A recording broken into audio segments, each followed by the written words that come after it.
السلام علیکم ناظرین، میں محمد اسلم حسین سیاست کی عالمی خبروں میں آپ سب کا استقبال کرتا ہوں۔ پیش ہے آج کے اہم خبریں۔ عالمی تنہائی جنگی جرائم کے الزامات اور ایک ایسے تنازع کو ختم کرنے کے لیے بڑھتے ہوئے دباؤ کا سامنا کر رہے جسے انہوں نے مسلسل بڑھایا ہے۔ اسرائیلی وزیر اعظم بنیامین نتنیاہو کو بین الاقوامی برادری کے سب سے بڑے پلیٹ فارم پر آج جمعے کو اپنا موقف پیش کرنے کا موقع ملا۔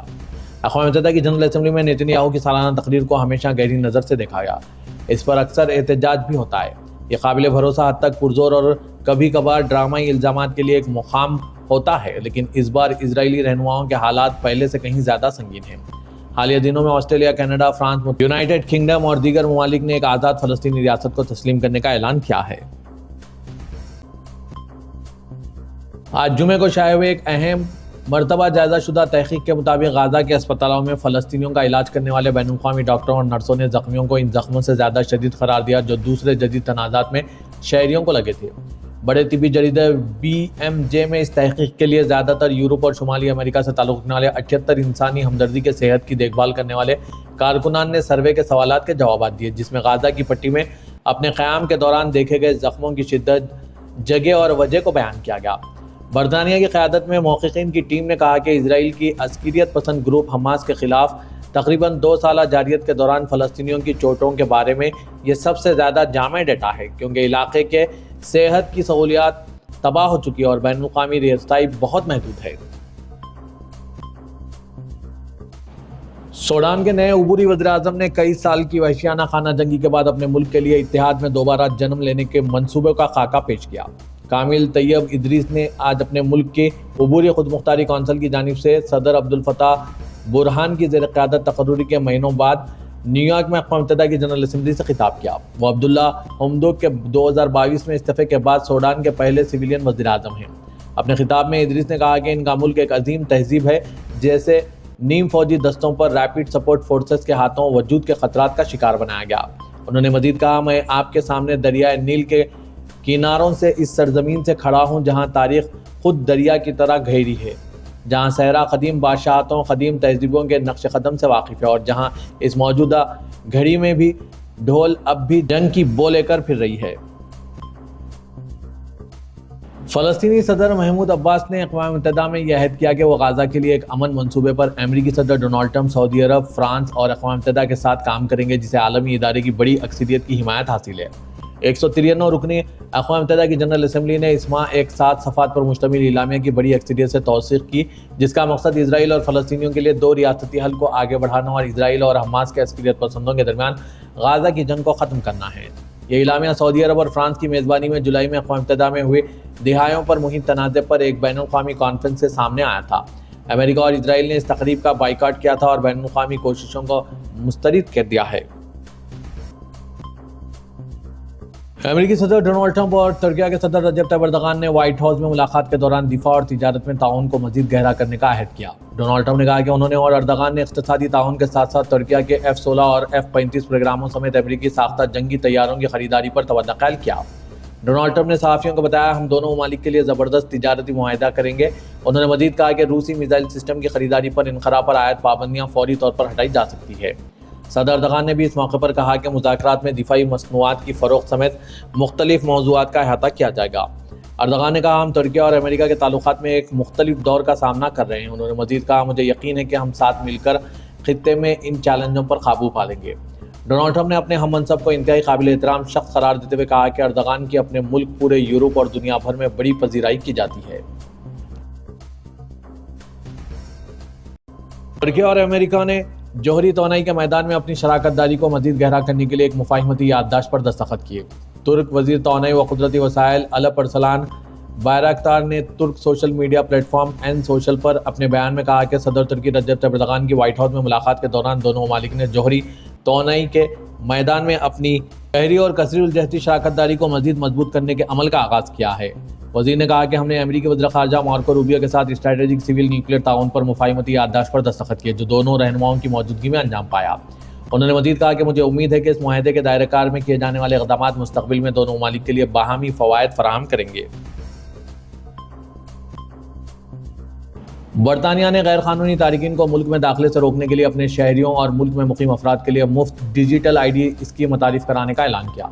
فرانسیسی خبر رساں NCAFP کے مطابق حکومت کا کہنا ہے کہ اس اقدام سے ڈرائیونگ لائسنس، بچوں کی دیکھ بھال اور فلاحی سہولیات کے لیے درخواست دینا آسان ہو جائے گا، جبکہ ٹیکس ریکارڈز تک آسان رسائی بھی ممکن ہوگی۔ حکومت نے کہا ہے کہ نئی ڈیجیٹل ID شہریوں کے موبائل فونز پر محفوظ ہوگی اور انہیں اپنا شناختی کارڈ ساتھ رکھنے یا پیش کرنے کی ضرورت نہیں ہوگی۔ بیان میں کہا گیا کہ یہ اقدام ان افراد کو ملازمت کے حصول سے روک دے گا جنہیں یہاں کام کرنے کا حق حاصل نہیں، جس سے ان کے پیسے کمانے کے موقع محدود ہوں گے، جو غیر قانونی طور پر برطانیہ آنے والوں کے لیے ایک اہم وجہ سمجھی جاتی ہے۔ یہ اعلان ایسے وقت میں سامنے آیا ہے جب حکومتی جماعت لیبر اپنی سالانہ کانفرنس کی تیاری کر رہی ہے اور وزیراعظم کیئر سٹارمر پر غیر قانونی امیگریشن کے مسئلے کے حوالے سے دباؤ بڑھ رہا ہے۔ کیئر سٹارمر نے کہا کہ ڈیجیٹل ID برطانیہ کے لیے ایک بہت بڑا موقع ہے اور یہ عام شہریوں کو بے شمار فوائد بھی فراہم کرے گا۔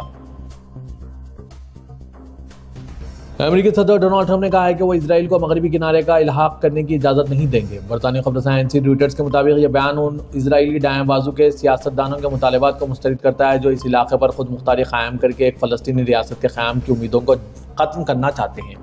اسرائیلی وزیراعظم بنیامین نتنیاہو کو بعض اتحادیوں کی جانب سے مغربی کنارے کو ضم کرنے کے لیے دباؤ کا سامنا ہے، جس پر عرب رہنماؤں نے تشویش کا اظہار کیا۔ ان رہنماؤں میں سے کچھ نے منگل کو اقوام متحدہ کی جنرل اسمبلی کے اجلاس کے موقع پر صدر ٹرمپ سے ملاقات بھی کی تھی۔ امریکی صدر نے وائٹ ہاؤس میں صحافیوں سے گفتگو میں کہا ہے کہ میں اسرائیل کو مغربی کنارے کا الحاق کرنے کی اجازت نہیں دوں گا، ایسا نہیں ہونے دوں گا۔ انہوں نے مزید کہا کہ اب بہت ہو چکا ہے، اب رکنے کا وقت ہے۔ فرانس، برطانیہ، کینیڈا، آسٹریلیا اور پرتگال ان ممالک میں شامل ہیں جنہوں نے حالیہ دنوں میں فلسطینی ریاست کو تسلیم کیا ہے کہ دو ریاستی حل کے امکان کو زندہ رکھا جا سکے۔ اسرائیل نے ان اقدامات کی سخت مذمت کی۔ امریکی صدر ڈونالڈ ٹرمپ کا یہ بیان اس وقت سامنے آیا جب بنیامین نتنیاہو نیو یارک پہنچ رہے تھے، جہاں وہ آج جمعے کو اقوام متحدہ سے خطاب کر رہے ہیں۔ اسرائیلی وزیراعظم کے دفتر کا کہنا ہے کہ وزیراعظم ٹرمپ کے بیان پر ردعمل وطن واپسی کے بعد دیں گے۔ سعودی وزیر خارجہ شہزادہ فیصل بن فرحان نے کہا ہے کہ اسرائیل اور فلسطین کے درمیان تنازعات ناقابل حل نہیں ہیں اور اگر سنجیدہ سیاسی عزم ہو تو مذاکراتی عمل سے حل کیے جا سکتے ہیں۔ عرب نیوز سے گفتگو میں سعودی وزیر خارجہ نے کہا ہے کہ ظاہر ہے کہ فلسطین اور اسرائیل کے درمیان تمام تنازعات کو حتمی شکل دینے کے لیے ایک مذاکراتی عمل ہونا ضروری ہے۔ ہم ان تنازعات کو ناقابل حل نہیں سمجھتے۔ انہوں نے کہا کہ اگر سنجیدہ ارادہ ہے اور ہمیں فلسطینی اتھارٹی سے معلوم ہوا ہے کہ وہ تیار ہیں اور ان مسائل کو ایک معقول اور عملی طریقے سے حل کرنے کے لیے آئیں گے تو ہم نسبتاً کم وقت میں ایک فلسطینی ریاست قائم کر سکتے ہیں جو نہ صرف پائیدار اور قابل عمل ہو بلکہ اسرائیل میں اپنے ہمسایوں کے ساتھ ہم آہنگی سے رہ سکیں۔ سعودی وزیر خارجہ شہزادہ فیصل بن فرحان نیو یارک میں اقوام متحدہ کی جنرل اسمبلی کے 80ویں اجلاس کے موقع پر خطاب کر رہے تھے۔ اس سے قبل مسئلہ فلسطین کے پرامن حل اور دو ریاستی حل کے نفاذ کے لیے ایک اعلیٰ سطحی بین الاقوامی کانفرنس منعقد ہوئی جس کی مشترکہ صدارت سعودی عرب اور فرانس نے کی تھی۔ مکے کے شمال اور معابدہ کے عین وسط میں قصر الثقاف اپنی شان و شوکت کے ساتھ آج بھی موجود ہے، لیکن یہ صرف ایک عمارت نہیں، یہ محل دہائیوں پر محیط سماجی، انتظامی اور سفارتی تبدیلی کا گواہ ہے۔ سعودی پریس ایجنسی SPA کے مطابق قصر الثقاف کو 1880 میں تعمیر کیا گیا تھا اور شروع میں یہ سرکاری اور انتظامی امور کے صدر دفتر کے طور پر استعمال ہوتا تھا، جہاں ممتاز سماجی اور دیگر اہم شخصیات کی ملاقاتیں ہوا کرتی تھیں۔ بعد میں امور ریاست کے بندوبست کا مرکز بن گیا، جہاں اعلیٰ عہدوں پر فائز حکومتی اہلکار اور سرکاری وفود آیا کرتے تھے۔ اس محل میں تیسری سعودی ریاست کے ابتدائی زمانے میں کلیدی معاہدات اور قراردادوں پر دستخط بھی ہوئے ہیں۔ سن 1980 اور سن 2019 کے درمیان جب حکومتی زعما جدید عمارتوں میں منتقل ہو گئی تو اس محل کا انتظامی کردار بھی کم ہوتا گیا، لیکن پھر بھی یہ محل مکے کے فن تعمیر اور ثقافتی منظرنامے کا ایک سنگ میل ہے۔ مسجد حرم سے اس محل کی قربت کی وجہ سے زائرین اور وفود قدرتی طور پر اس جگہ جمع ہوتے ہیں۔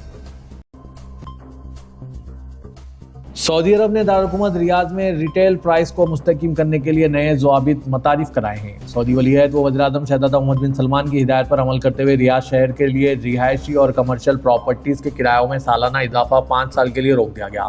کابینہ کی طرف سے منظور کردہ اور شاہی فرمان کے ذریعے نافذ کیے جانے والے ضوابط دارالحکومت میں بڑھتے ہوئے کرایوں سے نمٹنے اور پراپرٹی مارکیٹ میں توازن بحال کرنے کے لیے بنائے گئے ہیں۔ سعودی خبر رساں SPA کے مطابق ریاض شہر کے لیے گزشتہ کئی سالوں سے پراپرٹی سیکٹر میں کرایوں میں ہو رہے غیر معمولی اضافے کا نوٹس لیتے ہوئے سعودی وزراء کونسل نے قرارداد پاس کی تھی۔ قرارداد میں سفارش کی گئی تھی کہ کرایوں میں ہو رہے اضافے کے رجحان کو روکا جائے۔ پراپرٹی جنرل اتھارٹی کو ہدایت دی گئی تھی کہ وہ جائیداد کے مالکان اور کرایہ داروں کے حقوق کا تحفظ کرتے ہوئے جامع حل تلاش کریں۔ کابینہ کے فیصلے پر ایوان شاہی سے بھی پراپرٹی کے شعبے کی صورتحال کو منظم اور فریقین کے حقوق کے تحفظ کو یقینی بنانے کے لیے احکامات صادر کیے ہیں۔ اتھارٹی نے جامع انداز میں تمام نکات کا جائزہ لینے کے بعد اپنی رپورٹ پیش کی جسے منظور کر لیا گیا۔